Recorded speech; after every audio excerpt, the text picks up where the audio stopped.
Russell Holst noticed it the same way. He noticed everything mechanical, not with alarm, but with the quiet particular attention of a man whose mind had been trained to read the language of metal and stress long before the rest of the world had learned to stop listening to what he said. The observation happened before the dismissal, which happened before the humiliation, which happened before the morning changed into something none of the passengers waiting on Platform 7 at Toronto's Union Station could have predicted when they'd lined up with their luggage and their coffee cups and their assumptions about how Tuesday mornings worked. Marin was 10 years old and had brought a novel she'd been reading for 3 weeks because, as she'd explained to her father that morning while he was checking the front door lock twice the way he always did, she was at the part where the main character finally figured out something important, and she didn't want to be interrupted.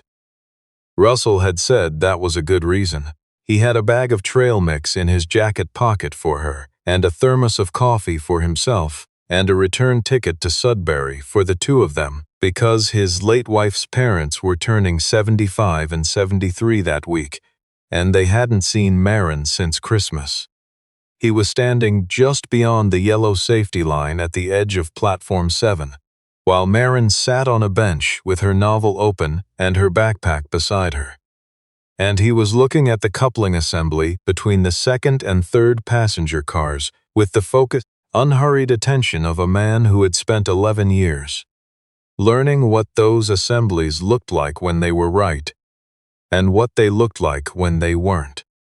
What he was looking at was not right. It wasn't dramatic. It wasn't the kind of wrong that announces itself.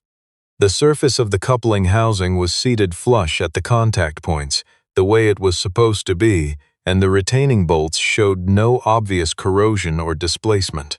But the wear pattern along the port side articulation groove was asymmetric in a way that shouldn't have been possible if the component had been turning within spec.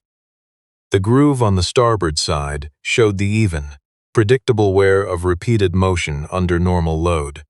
The port side showed something else, a pattern he recognized, not from intuition, not from amateur interest, from 11 years of documentation and from a specific 32-page technical analysis he had written at a desk in a building that no longer employed him, about exactly this type of asymmetric fatigue progression in a class of rail coupling hardware that had been standard issued across a significant portion of the Canadian passenger fleet. He didn't say anything yet. He looked at it for another 10 seconds. He looked away. He looked back. It was still there. The station supervisor, Cynthia Bauer, was moving along the platform with the brisk, managed efficiency of someone who had mastered the choreography of a busy departure terminal without entirely engaging with any individual piece of it. She was directing a younger colleague on the placement of barrier signs, speaking into her radio at intervals, and wearing the expression of someone who had already solved most of what today was going to ask of her. Russell raised one hand when she passed. Not urgently, the way a person signals they have a specific, bounded thing to say. She turned. He told her about the coupling. He described the location, second and third car, port side articulation groove. He told her the wear pattern was asymmetric, in a way that warranted inspection before the train moved. He said it without raising his voice, without leaning into urgency, in the same measured register he'd used when he had once presented findings to a room of engineers who'd been paid considerably more than him to sit there and disagree. Cynthia Bauer looked at him for a moment. She looked at his jacket, the kind of dark canvas work jacket that came from a hardware store, the kind that lasted years because it was built for use rather than appearance. She looked at Marin, who had lowered her novel to see what was happening. She looked at the coupling in question with the brief visual sweep of someone who had already assigned this conversation to a category and was now confirming the file. She told him the fleet had undergone a full maintenance cycle 6 weeks prior and that all cars had passed inspection. She told him that the engineering team would have flagged any variance in the coupling components during the post-maintenance review.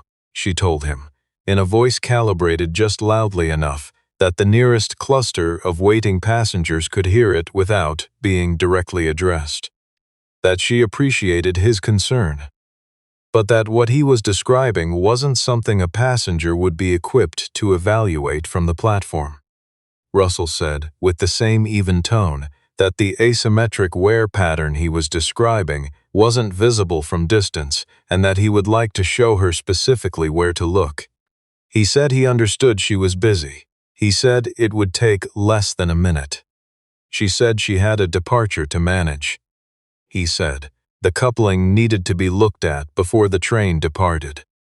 A man 2 meters away in a pressed gray suit, the kind of man who carries his laptop in a leather briefcase and has a firm opinion about boarding cues, made a small sound that wasn't quite words, but contained within it the clear editorial position that this was taking longer than it should.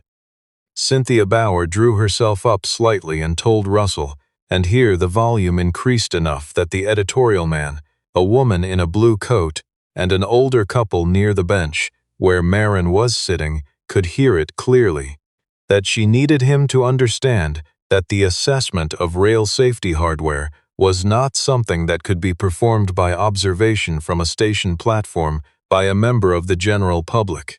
She said she had been managing this station for 9 years, and that in 9 years she had encountered this kind of concern from passengers with some frequency, and that in all those cases, the concern had reflected anxiety about travel rather than any actual defect. She said it without particular cruelty. But it landed the way those things land, in front of strangers, with specificity, in the direction of a man who was standing next to his 10-year-old daughter.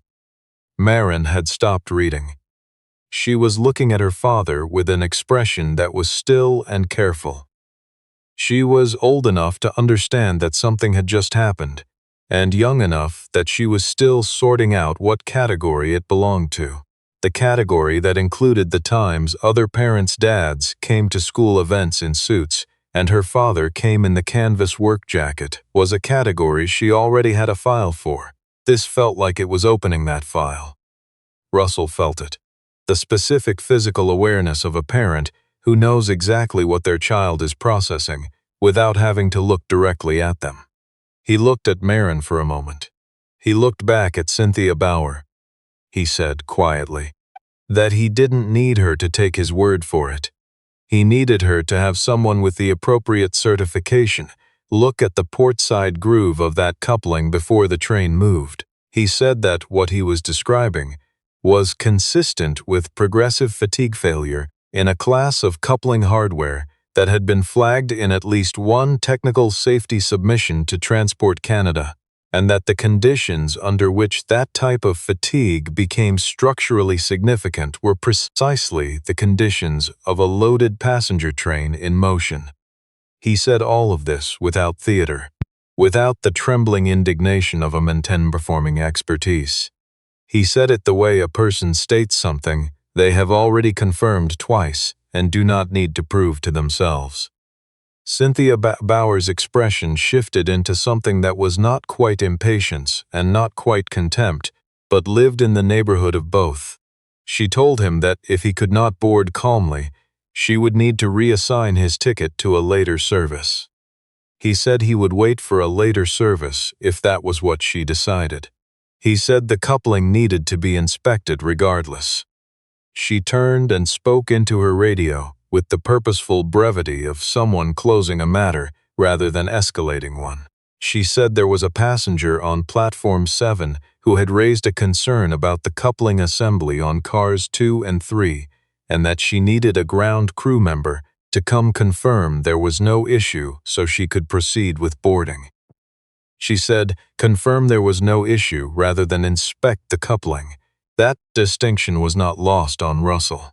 It was also not lost, though he did not know it yet, on the man standing at the far end of the platform near the service access door who had looked up from his clipboard when the radio call came through. Martin Fournier had been with Transport Canada's Rail Safety Directorate for 22 years. He was in Toronto for a routine audit of the station's documentation compliance, the kind of work that involved reviewing binders and rarely turned into anything memorable. He was the sort of person who took his work seriously without requiring anyone to know he was taking it seriously, which was not a common combination, and it had made him unusually good at his job. He had heard the radio call. He had heard the car number, the location of the concern, and the phrasing of the request. He had not reacted visibly. He asked the junior technician beside him what the passenger's name was. The technician looked at him. The passenger's name wasn't in the radio call. Martin said he would like it confirmed. He said, "Please check the platform manifest against Platform 7 departures." He waited.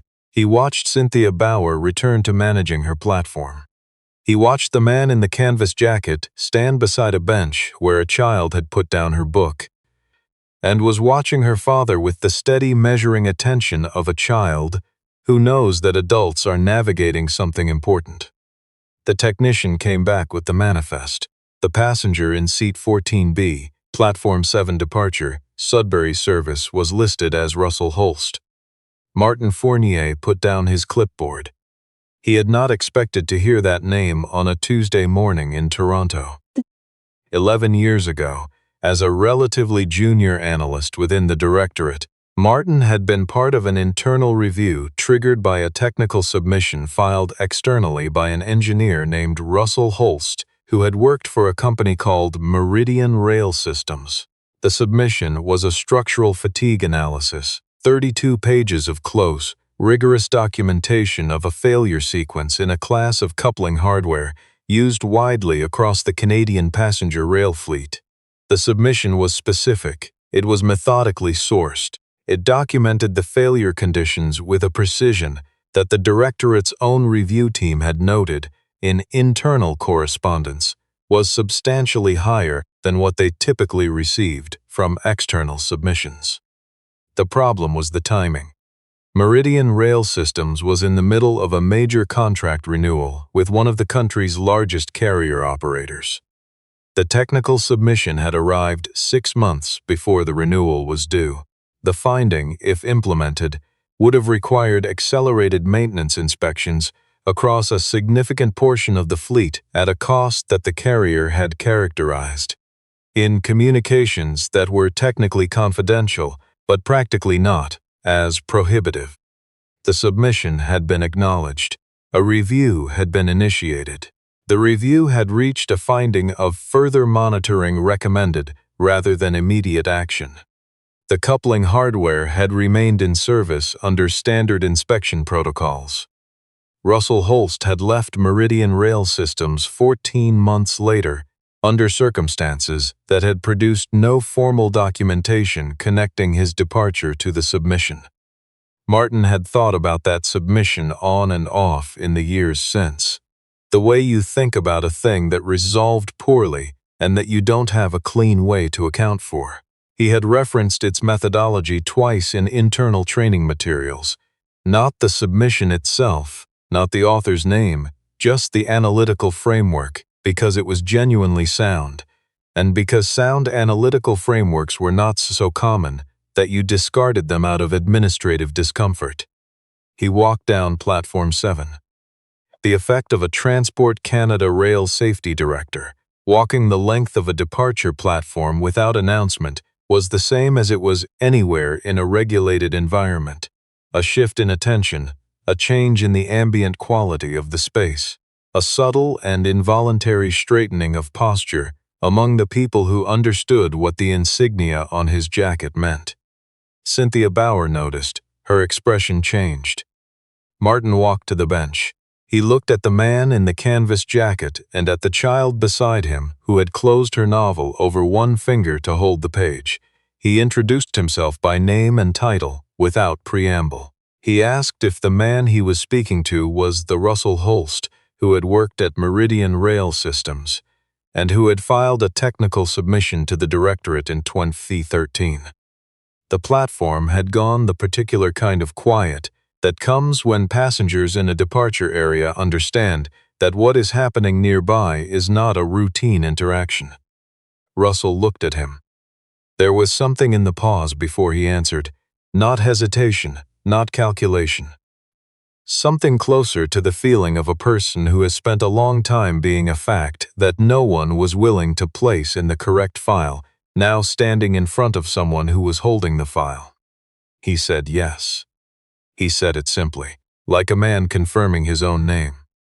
Martin asked him to show him the coupling. What Russell Holst had been, before he became the man in the canvas jacket with the thermos and the trail mix for his daughter, was not something he discussed in the way people discuss professional biographies. Not because he was ashamed of it, but because the true version was not a short story, and the short version made him sound either self-pitying or defeated, and he was neither. He had been a structural integrity engineer of genuine and documented ability. The kind of ability that showed up not just in clean reports and on-time deliverables, but in the rarer capacity to look at a component under load and feel, before the numbers had finished computing, what the numbers were going to say. He had spent 11 years at Meridian Rail Systems, writing the kind of reports that kept things safe. And then he had written one report that kept things honest, and those had turned out to be different activities with different consequences. He had identified the fatigue pattern in the coupling hardware after 8 months of analysis. He had documented it with the same rigor he brought to everything. He had submitted it internally twice, once to his direct supervisor, once to the Engineering Compliance Committee, and twice the outcome had been a revised timeline and a note that the component was performing within acceptable parameters. The third time, he had gone outside the company. He had filed with the directorate. He had sent a copy to a contact at the Railway Association. The company had not been pleased. His wife, Diane, had been alive then. She had been the person who sat across from him at their kitchen table in Sudbury on the evenings when the dispute was consuming most of his attention, and said, with the clear-eyed steadiness that was one of her defining qualities, that she was not asking him to stop. She was only asking him to make sure that what he was fighting for was worth what it was costing them. He had said he believed it was. She had said she believed him. That had been the conversation. She had never raised it again. Diane had died of ovarian cancer 14 months after that conversation, which was also approximately 14 months after he had left Meridian Rail Systems in a restructuring that produced no paperwork connecting his departure to his submission. The two events, losing Diane and losing the professional fight, had arrived close enough together that, for a long time, he had not been able to separate them cleanly in his memory. They had fused into a single season of loss, one made of grief and one made of something harder to name, the particular exhaustion of a person who has done the right thing and watched it not matter. He had Marin. He moved back to Sudbury. He found work in industrial maintenance. Because the mechanical knowledge that had made him valuable in rail engineering didn't disappear when the rail engineering world had made him unwelcome. He had not spoken about the Meridian submission in years. He had, with effort and time, stopped being angry about it in the consuming way that had characterized the first years. He had not, because this was not a choice a person could make, stopped seeing what he saw when he looked at something mechanical and found something that wasn't right. Marin had been watching her father examine the coupling from the bench where she was sitting, and she had registered, because she was perceptive in the particular way of children who have learned to read adult behavior as a survival skill, that whatever her father was looking at was not ordinary looking. She had seen him look at machines before. He looked at them the way other parents looked at their phones, with natural, unself-conscious attention. But this was different. This had the focused stillness of someone who has found something that requires a response. She had put a finger in her book when Cynthia Bauer arrived. She had watched the exchange the way she watched things she was trying to understand, quietly, without expression, processing. She knew what the canvas jacket meant to some people. She had seen it at the school parking lot. She had seen it at the grocery store checkout when the person behind them looked past her father as if he were part of the background. She knew, in the practical, unromantic way of a 10-year-old, that adults sorted other adults by signals she was still learning to name, and that her father regularly registered as a certain kind of signal that certain people did not take seriously. What she was watching right now, on Platform 7, was the gap between what those people assumed and what was actually true. She was watching it close in real time. She didn't have language for it yet. She had a notebook. The technician who responded to Cynthia Bauer's radio call was a young man named Joel, who had been with the station's maintenance team for 2 years, and who had the careful, alert manner of someone still building his internal library. He arrived at the coupling with his inspection light and his checklist, and the prior expectation, communicated by the phrasing of the radio request, that he was there to confirm the absence of an issue. Martin Fournier arrived at the same time.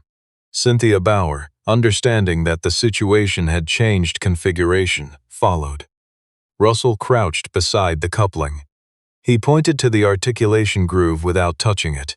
He described, in specific and unhurried language, the asymmetry in the wear pattern, the difference between the starboard side's even, predictable impression and the port side's irregular, bunching contour.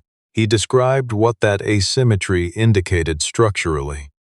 Not just surface wear, but the signature of a component that had been turning under a load distribution that wasn't centered, which meant either a misalignment in the coupling housing or a progressive deformation in the hardware itself, either of which had implications for what that coupling would do at speed under a loaded train. He said this clearly, and without performance, the way a person states a measurement they've already taken and confirmed. Joel looked. He looked longer than he'd intended to. He asked Martin if he had his UV inspection lamp. Martin did. What the lamp revealed was not catastrophic. It was not the kind of finding that was visible to a routine walkthrough inspection, because routine walkthrough inspections were calibrated for a different category of problem. What it showed was microfracturing along the portside stress ridge, hairline divisions in the metal that followed the exact progression pattern. Russell had documented in his original submission the sequence by which this class of coupling component failed. Not immediately, not in a single journey under ordinary conditions, but under the variable load distribution of a long-haul passenger service at speed on uneven track, the progression would accelerate. The coupling that was currently showing microfractures would eventually show something else. The analysis of when eventually arrived depended on variables that were not visible from the platform. The specific track conditions of the Sudbury corridor, the service history of this particular car, the load on today's departure.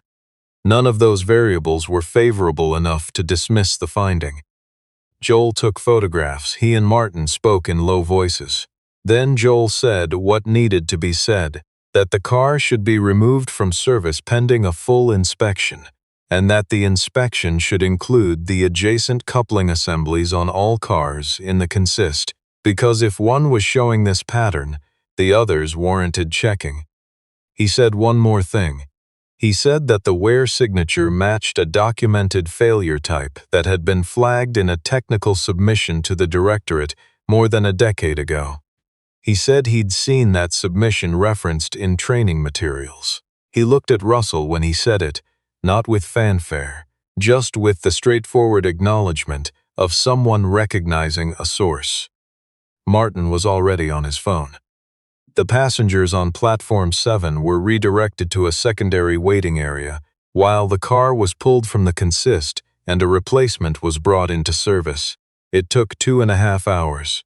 The man in the gray suit, who had boarded with the air of someone whose schedule had been optimized 3 days in advance, stood near a pillar and made calls on his phone with decreasing urgency as the afternoon passed. By the end of it, his posture had changed in a way that suggested he'd had time to reassemble what had actually happened, and that the reassembly had landed differently than his first read of the delay.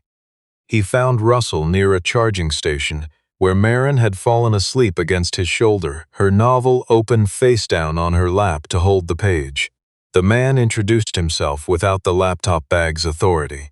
He said his name was Dennis. He said he had been in the row behind them when the platform exchange happened and had thought, as a reflex, that the delay was a disruption.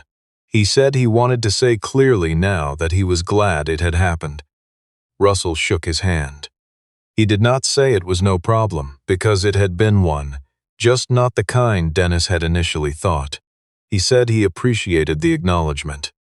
The regional director of station operations, a woman named Paulette Girard, who had been in transport administration for 18 years, arrived at Platform 7 with the focused energy of someone who had already been on 4 calls about a held departure and was prepared to manage a straightforward delay.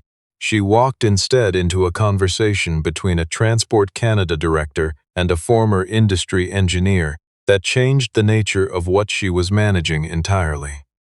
She had, early in her career, worked on a safety audit that had cited, in a footnote, the way important things sometimes live, a technical analysis prepared by an external engineer at Meridian Rail Systems. She had not thought about that citation in 15 years. She stood in the departure terminal and experienced the specific sensation of a footnote becoming a person.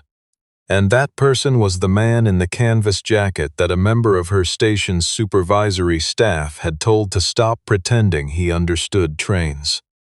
The conversation about what the maintenance finding meant was the kind of conversation that organizations have when a near miss reveals not an accident, but a pattern.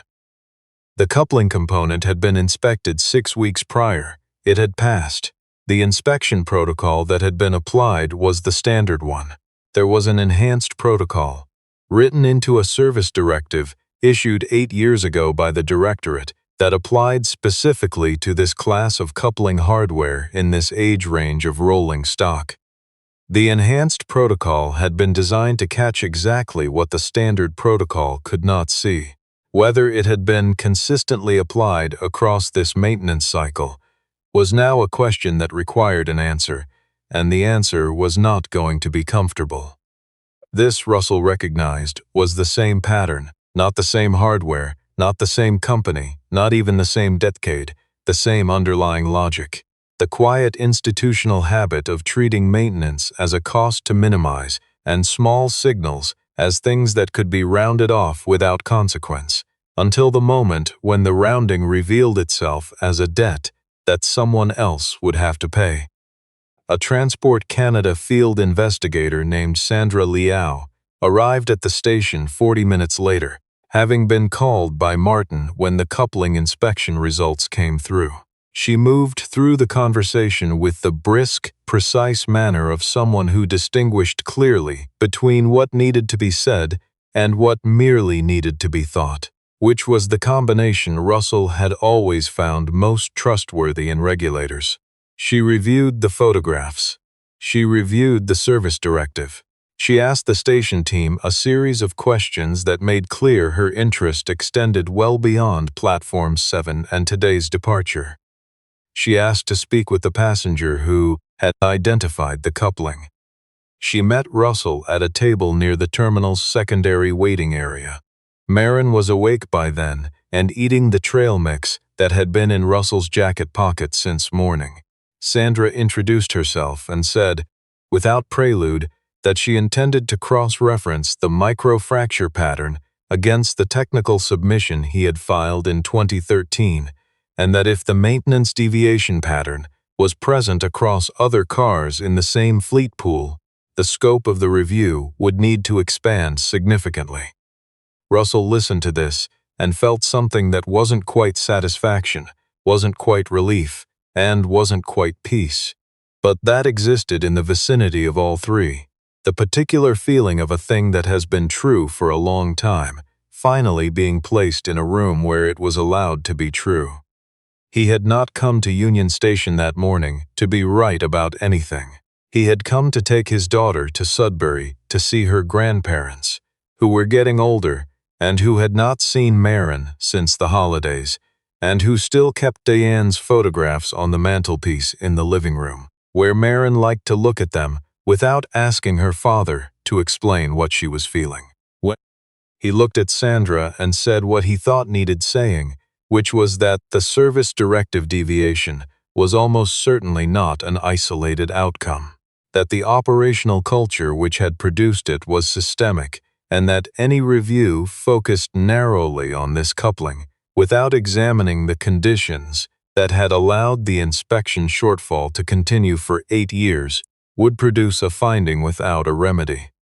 Sandra took notes in the way people take notes, when they already understand the point and are recording it, so that other people will have to understand it later.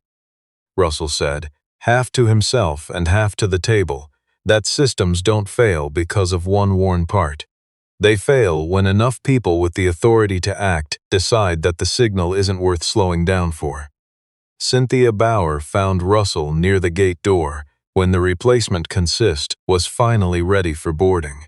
She had spent 2 hours deciding what to say and had arrived at the conclusion that what she was going to say was going to be insufficient, and that the only question was whether insufficient was more honest than silence. She said she hadn't realized who he was.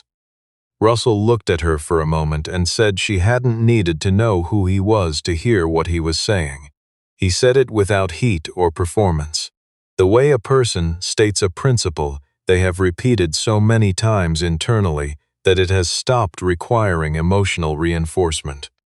Cynthia was quiet. She had come prepared for a version of this conversation that proceeded like a transaction. She offered an apology, he received it, the balance was restored, and both of them moved forward. What she had not prepared for was the sense that the conversation was not about a transaction, that what had happened on Platform 7 was not corrected by her apology, only acknowledged. That the correcting, if it happened, would happen in how she listened the next time a passenger said something that made her impatient. She turned to Maren and apologized to her specifically. She had not planned to do this, but once she began, it was clear this was the part that needed saying. The acknowledgement that a child had stood on a platform and watched her father be made small in public, and that the person who had done it was standing in front of her now. Maren looked at her with the composed gravity of a 10-year-old who has done a great deal of quiet thinking in the last 2 hours. She said it was okay. She said it in the way children say things they mean more conditionally than the words suggest. Russell told Cynthia that if she wanted to do something useful with what the day had revealed, the most useful thing was not the apology itself. It was the habit she built from it, specifically, the practice of passing a safety concern upward rather than resolving it at the point of contact. Because the point of contact was not always where the relevant knowledge lived. She said she understood. He said the next one might not wait for her to be ready. She absorbed this. She said she would not dismiss something like this again. He said that whether that was true would be better demonstrated the next time it happened, not here. Martin Fournier found Russell outside the operations office, while the replacement consist was being prepared and extended a hand. He said that he had cited the methodology of Russell's 2013 submission in technical training materials 3 times without ever expecting to meet the person who had written it. He said that reading a document about how a person thinks and then watching that same person identify a structural failure from a station platform were 2 entirely different kinds of education. Russell shook his hand. He said the submission had never been the goal. The goal was the coupling. And the coupling was the same problem today as it had been in 2013, and the industry was still working out how seriously it wanted to take small signals before they compounded into something no one wanted to account for. Martin nodded once, the nod of a man who understood precisely what was being said and had no interest in improving on it. Before boarding, Paulette Girard met with Russell briefly, and said that the carrier was initiating an internal review of its maintenance communication protocols in light of what the day had found. She said the service directive deviation would be fully documented and reported to the relevant oversight bodies.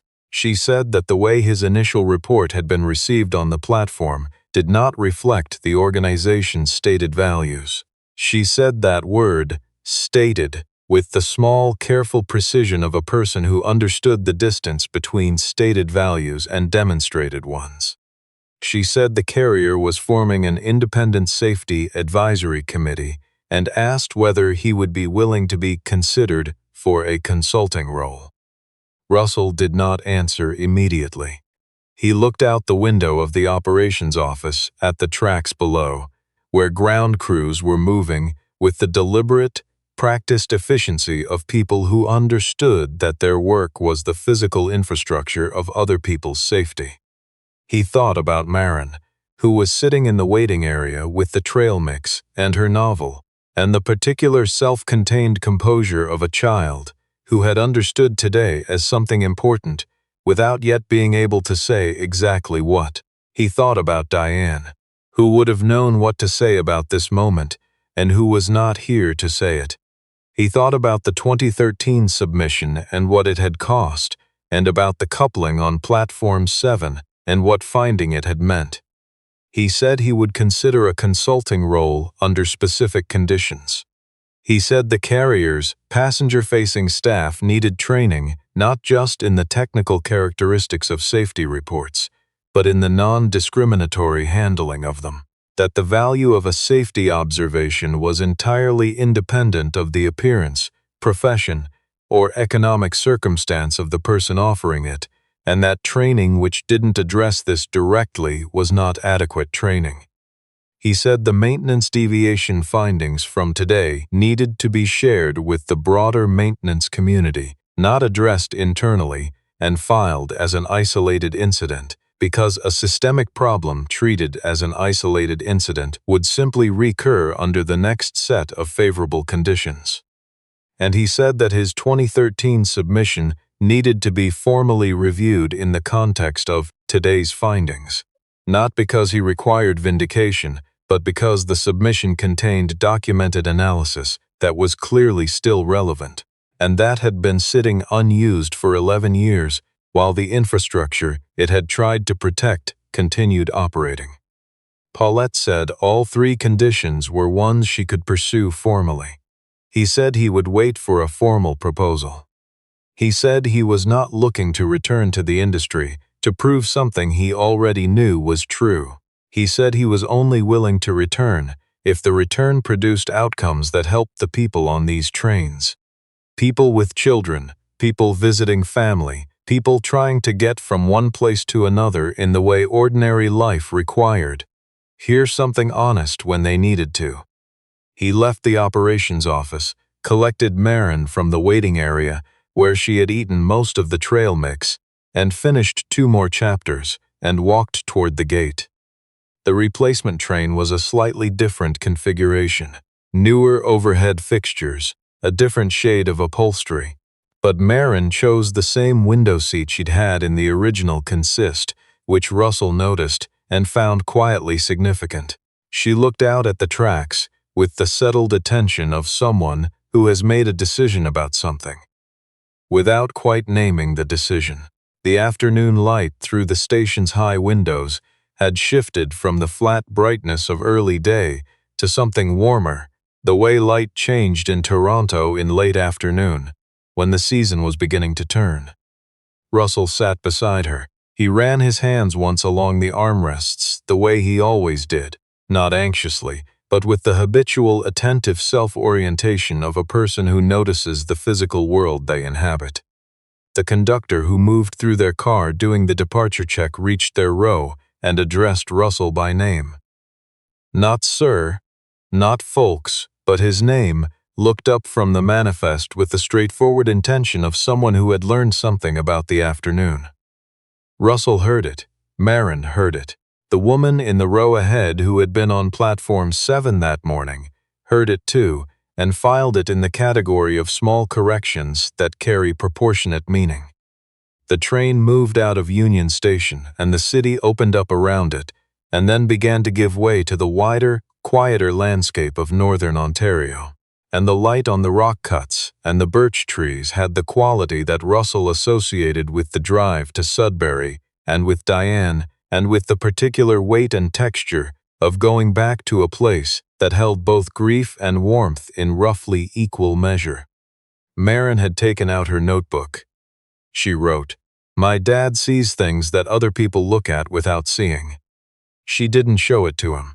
She closed the notebook and looked out the window at the landscape moving past, at the Canadian Shield opening up in the middle distance, at the sky going gray and pink at its edges, and at the tracks ahead that were straight and clear and held the weight of the train without event, maintained by people doing their work with the seriousness that work required. In the weeks that followed, the carrier completed an inspection of 31 cars, sharing the maintenance pool of the original consist. 5 additional coupling assemblies showed microfracturing consistent with the failure pattern Russell had documented. All 5 were flagged for component replacement. The Directorate filed a formal report detailing the service directive deviation and issued an industry-wide notice requiring enhanced inspection protocols for the class of hardware in question, the same enhanced protocol that Russell's 2013 submission had recommended, in language that had implied but not mandated, and that had therefore been quietly set aside for 8 years by maintenance teams under pressure to keep trains moving. Sandra Liao's office submitted a formal notice to the Transport Canada Technical Archives, requesting that the Holst structural fatigue analysis be reclassified from informal external submission to reference technical finding. It was a small administrative change. Russell read the notification on a Thursday morning at his workbench in Sudbury, with a replacement bearing assembly waiting for his attention and the radio on in the background. He put down the notification and finished his coffee. The formal consulting proposal arrived from Paulette Girard's office 6 weeks later. It included all 3 of the conditions he had set, rendered in the careful language of employment agreements. He read it twice. He called Marin's school to ask about the schedule for their career presentations. When she came home that afternoon, he told her he was thinking about going back to a kind of work he used to do. She asked what kind. He said work that had to do with making sure the things people rode on were safe to ride. She thought about this for a moment, with the considered seriousness of a child who has recently revised her understanding of something and was still integrating the revision. She said, "Like what you did at the station." He said something like that. She nodded and went to get a snack. He accepted the role on terms that included the formal review of the 2013 submission written directly into the engagement. He accepted it not to be right and not to be known and not to reclaim something that had been taken. He accepted it because there was a version of the industry in which a supervisor's first reflex was to pass a safety concern upward rather than close it off, in which a maintenance team's measure of success included thoroughness alongside speed, in which a technical submission from an engineer without institutional backing was read on its merits and not sorted into a category based on where it came from. That version of the industry didn't exist yet, but the path toward it ran through knowledge that he had and a willingness to walk back into rooms that had once arranged themselves to exclude him. And if that was the work, the actual work, the work that had always needed doing, then he was capable of it. He had been capable of it for 11 years.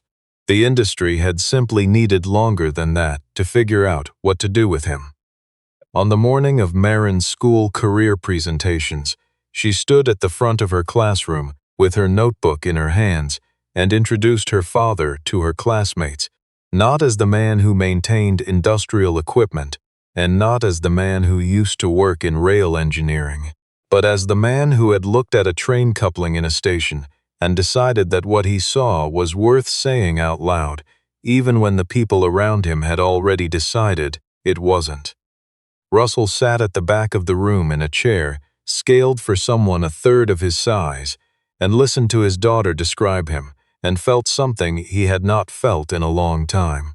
The absence of a weight he had stopped noticing he was carrying. Because you stop noticing what you carry when you have been carrying it long enough. It was Marin's voice that made him notice its absence. The particular lightness of a person who has been seen clearly, without distortion, by the person whose seeing matters most. The morning that Cynthia Bauer had looked at his jacket and decided he was not worth listening to, she had missed something she would spend a long time correcting.